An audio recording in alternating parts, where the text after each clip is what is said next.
You can find The Mind's Eye with BJ Turnoff. It's available on iTunes, Pandora, Amazon, all major platforms. Really appreciate you listening. Really appreciate you subscribing.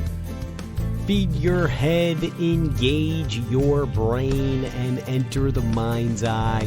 You're now standing at the intersection between history and mystery, the center of science and the strange, and your source for the subliminal to the criminal.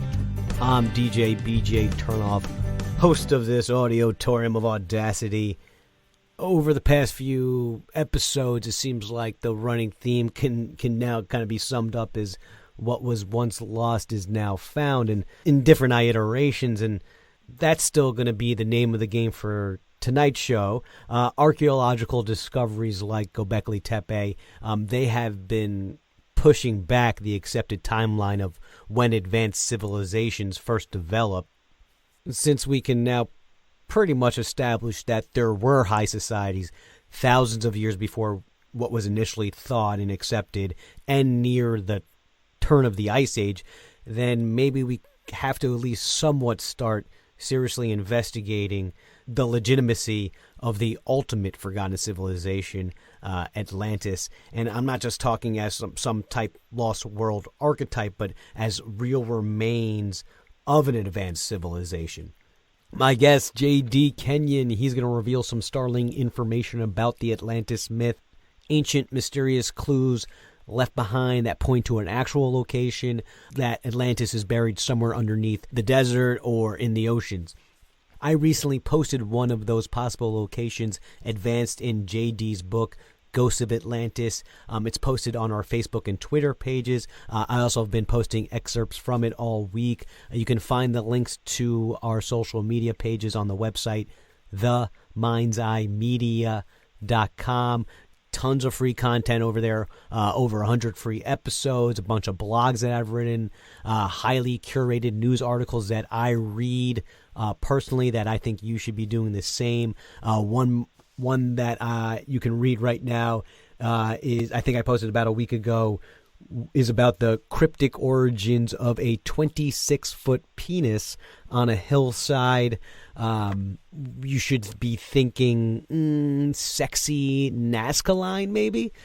And if you appreciate all the free content that you get and the terrible jokes that I provide here, then one thing I have to say to you is please support your local podcaster, a.k.a. me. Please hit that donate button at the top of the website, themindseyemedia.com, where all that stuff is. Everyone who donates, you're going to get a never-heard-before episode in return. And the more financial love you show me, the more I'm going to give in return, like books like maybe Ghosts of Atlantis, just to mention one of the possible ones you could get. And everyone who does support, I really do appreciate that so much. You have really no idea. But now let me at least show some love to our guest, Doug Kenyon, author of Forbidden History and Forbidden Science. He's the writer, producer, narrator of several documentary films, including Technologies of the Gods, Clash of the Geniuses, and The Atlantis Connection. He's now finds himself on the Mind's Eye. Much obliged for your time, Doug. Well, happy to be here. So for almost 25 years, for listeners who aren't familiar, you were the editor-publisher of the recently retired magazine Atlantis Rising. You sometimes wrote under the pen name Martin Ruggles. Normally people just don't pick pseudonyms like that randomly. So where did that originate from? Oh, I don't know. I just kind of thought it, kind of liked the sound of it. It wasn't anything, it wasn't tied to any particular person. I had in the past cooked up names for other purposes, and that was the one that came to mind. I thought it might have been like an obscure reference of pop culture of some sorts. Okay. No, I'm afraid that that's not something that is that interesting. Okay, well, I still like the name. It's definitely got a good ring to it. So let's dig into the new book, which you wrote under your regular name, Ghosts of Atlantis, How the Echoes of Lost Civilizations Influence Our Modern World. Would you say that's pretty much the culmination of the Atlantis Rising work? Yeah, it seems to be. Everybody kind of sees it that way, and I do myself. It was an opportunity to gather together the skeins of the tapestry we had been weaving and kind of put it together into a form that would hopefully give people the big picture. Yeah, you touch on a lot of different subjects, and I really want to focus. You're going to focus on the lost civilizations part with the Atlantean myth. So, saying now that there are unknown civilizations lost to time is very different than when Atlantis Rising first came out. Especially in the last 20 years or so, with the variety of discoveries archaeologically. Having said that, the Atlantis myth, the idea of a highly advanced civilization pre-Ice Age, isn't still really taken seriously by large swaths of the scientific community. I mean, why not? I think science is being forced to reconsider a lot of its basic suppositions. One that is that about that time, or about 12,000 years ago, we were just hunter-gatherers. And I think Gobekli Tepe pretty well shoots that down. And you've got evidence certainly for a highly evolved, highly organized civilization at a time when we were supposed to be just, primitive hunters. It's really, and there's more than that. I mean, that is the thing that people are realizing, and the evidence is really impressive there. But there's certainly other examples that make the same point. Yeah, I want to talk about some of the sites that you talk about, because if you can establish the idea that that there is evidence for that type of civilization, then you can at least advance the idea of an Atlantis myth as being possibly real. So I'm glad that you mentioned Gobekli Tepe, because I think that's a really interesting site. For those who aren't familiar, that's the site in Turkey. It's about, I think, 11,000 years old. So expand upon that. What's your take a little bit more? I mean, is it more advanced than we think? Well, it's primarily its age, I think, that gets people worked up, because certainly it was about 4,000 years older than Stonehenge or the Great Pyramid. It's been corroborating evidence for people like Robert Schoch and John Anthony West, who were making the point in the 90s that the Sphinx was much older by thousands of years than mainstream Egyptology holds. They made that point, and now this is one of the principal pieces of evidence that I think really corroborates what they were saying. I think let's focus on the actual Atlantean myth for a little bit, and then we're going to come back to some of the other lost civilizations that you talked about, or possible ones. With the Atlantean myth, I mean, that stems back from Plato, right? I mean, isn't that pretty much where the origin point is? Do you mind just going into his account and where he learned it from? Well, Plato said in his dialogue Timaeus that an ancestor of his, Solon, had been, in his visit to Egypt, had been instructed by priests at the Temple of Size, and who basically told him that the Greeks were very childish, and that the actual truth of civilization was far more ancient, far older, and that indeed civilization has fallen and risen many times. And that indeed there was a great civilization which went down, and it's dated specifically by Plato at about 9500 BC.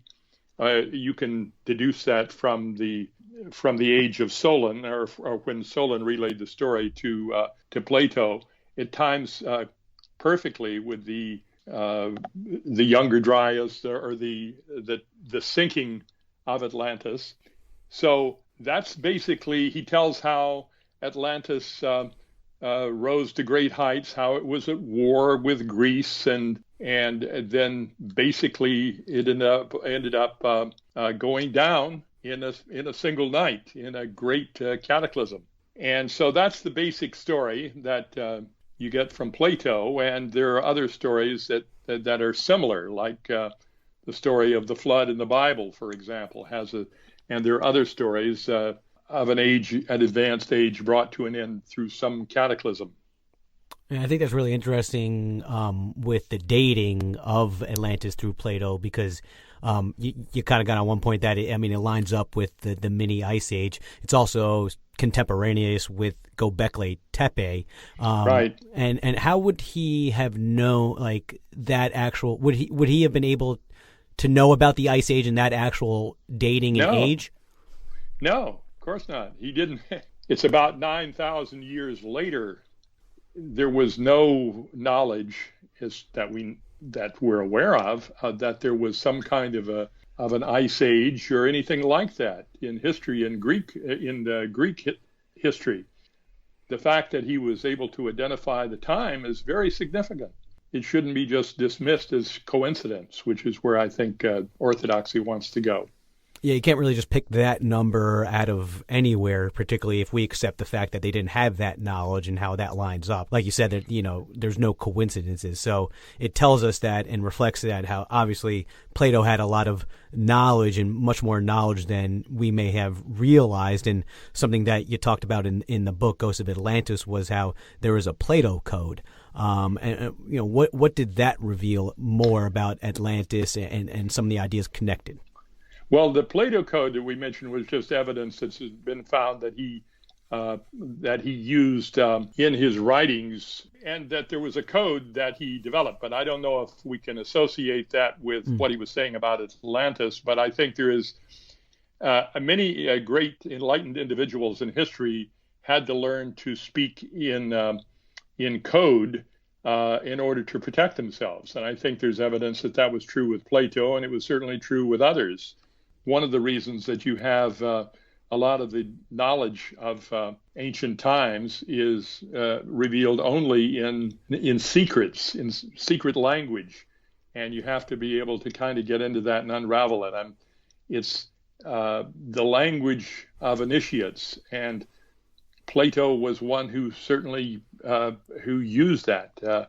Francis Bacon was another. There are many others who used who learned how to communicate secretly, in many cases to protect themselves from oppression. Yeah, I think that's like kind of the similar type of out-of-the-box thinking that Atlantean researchers want to find. I mean, that's the type of out-of-the-box thinking that they're going to have to incorporate. Kind of like another thing I think mentioned in the book was, the Scilurian Hypothesis, and, the idea that would it be possible to detect an industrial civilization in the geological record? And, there's no hard evidence, but that's the type of thinking that that you need, right? Well, the Scilurian hypothesis is very interesting. The idea that if you go back far enough, we're talking about millions and millions of years. If there was ever a civilization that evolved or developed, or we wouldn't know about it. It could have happened that, and the Scilurian hypothesis is that perhaps there was a dinosaur civilization, and that as silly as that sounds, there were a couple of, I've forgotten their names, a couple of scientists who did a very good study on that a few years ago, and basically demonstrated how that we can't rule that out, and that actually all of the history that we're talking about only goes back at most 50 or 60,000 years, it seems, though it may have gone back and could have gone back much further than that. If you look at Indian, and like Vedic history in India, it goes back millions of years. There are different schools of thought as to how we should really read that, but it's certainly there were long periods of time, and a lot could have happened, and we've totally lost track of that, and we don't realize how completely things would be wiped out in a relatively short span of time. Our own civilization, which seems so permanent, if suddenly civilization died out, it wouldn't take certainly more than a few thousand years to just wipe the slate virtually clean, and we just don't fully understand that. There are 5 well-known mass extinction global events, that started millions, somewhere like I think like 450 million years ago. A few of them by volcanic destruction. So, I mean, the idea that is it possible that there was an advanced civilization at any junction in those points? I don't really think it's like that insane to say because of that. We can't rule it out. Staying with the out of the box thinking thing, something else mentioned was the space archaeology, trying to locate possibly Atlantis, and that's using satellite imagery to find certain spots, I guess anomalies, so to speak. And one that I found interesting was I'm not sure how it's pronounced, but the Richat structure, which is known as the Eye of the Sahara. I mean, what's your take on that location? Well, it's a very interesting idea that. Let's see, the guy who pushed that is, I want to say Jimmy Bright is his name, and he's pushed it on his website, but he's pointing to a feature in the Moroccan desert. It looks like this kind of circular structure that Plato described for Atlantis, concentric circles. It's sitting out there in the middle of the desert. And it was discovered by astronauts, I believe, as part of the Gemini program back in the 60s. And it was called the Richat structure, as you say. And it is of the dimensions which would have fit with Plato's story. If it had been, if you have these trenches filled with water, it could have been Plato's story. Interestingly, its location in the Sahara is very interesting as well. And it certainly, there is a recent study. I just did a piece on it a couple of weeks ago that basically shows how that there has been a cycle of about every 20,000 years in the Sahara Desert of going from tropical, verdant, densely vegetative area to totally barren desert. Atlantis had been located in the Moroccan desert. That would have accounted for a lot of this information. Yeah, I thought the image in the book with Richat's structure was it was almost stunning. So you're talking about the satellite. Satellite exactly. And I just thought that was like, wow, that was pretty stunning. I mean, of all the spots, to me, I thought that was one of the ones that it was just based on imagery. So if you were able to pretty much search anywhere, you were kind of given the keys to an exploration, where would you go to look for Atlantis? Some of the most remarkable stuff is off the coast of India, in both the Gulf of Cambay and in the Dwarka, off the coast of the city of Dwarka, which was, according to Vedic tradition, the city of Krishna. And I think there have been recent discoveries of underwater structures in that area that could very easily go back that far. And I think that further north there, along in the Gulf of Cambay, I think you have a lot of evidence of buildings and complex structures. Artifacts have been dredged up from that. I mean, Graham Hancock has talked about this quite a bit.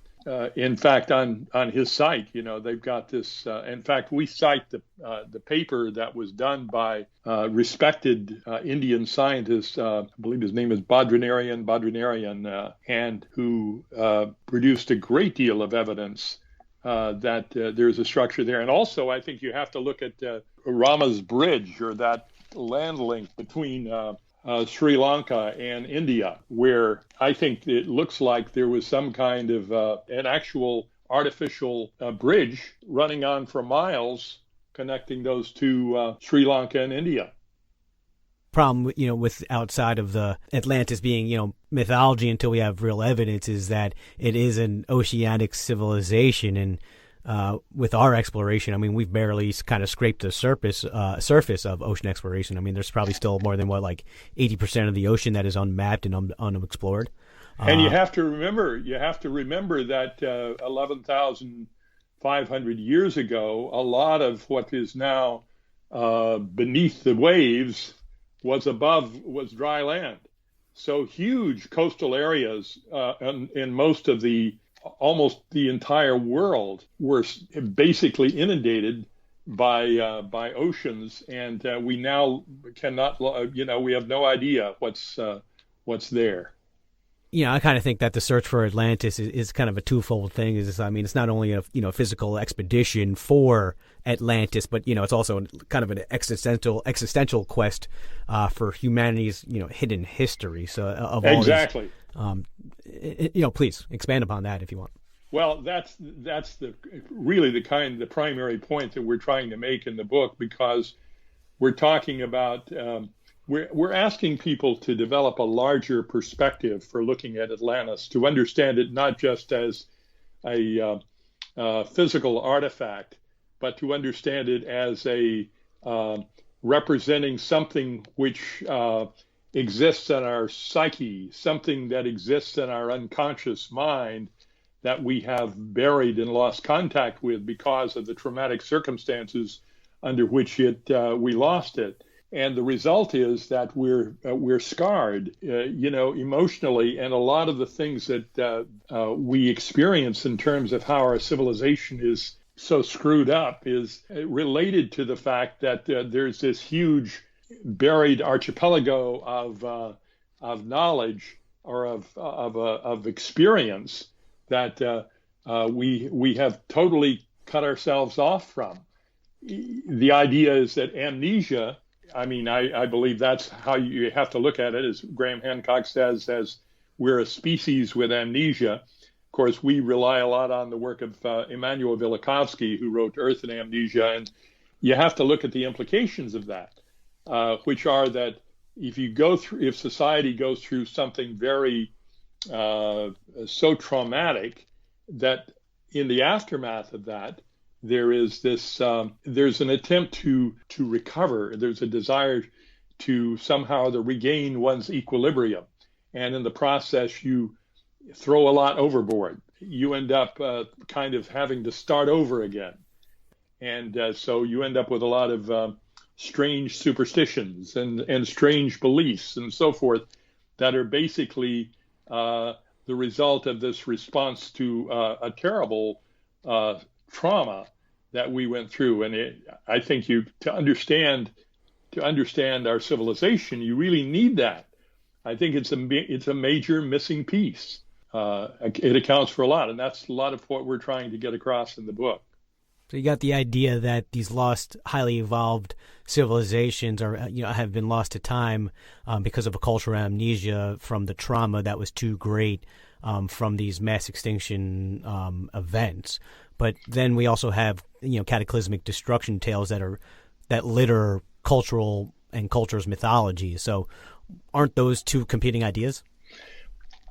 I don't think so. I think you're basically talking about a recurring theme or archetype, which repeats itself and plays itself out on many levels over. And I think in Atlantis, you're looking at like the mother of them all. But and I think the others are.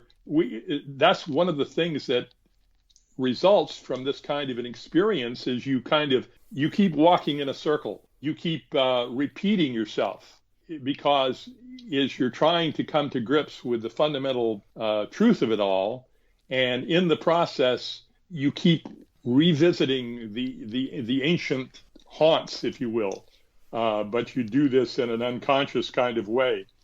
It's the idea that, children have experiences that they end up forgetting, and yet the consequence of the experiences that they had affect the entire balance of their lives. And this is it's the psychological condition and case history of Earth, as Velikovsky said, which, he was trying to explain it, how it could be relayed from one generation to another. And he was into some ideas of like race memory and so forth. But I think that's where, I personally think that the answer is in reincarnation, and that that's where, and so the people who go through these adverse chapters are the same people who end up repeating it as subsequently in another embodiment, and maybe on a different level or different scale and a different form. But basically, it's the same story over and over again, that's what we have to remember.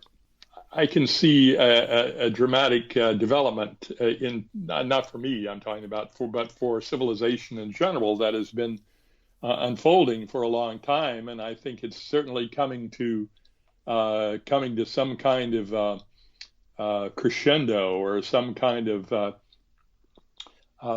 climax, and it may not be. I think that's the thing we have to be aware of.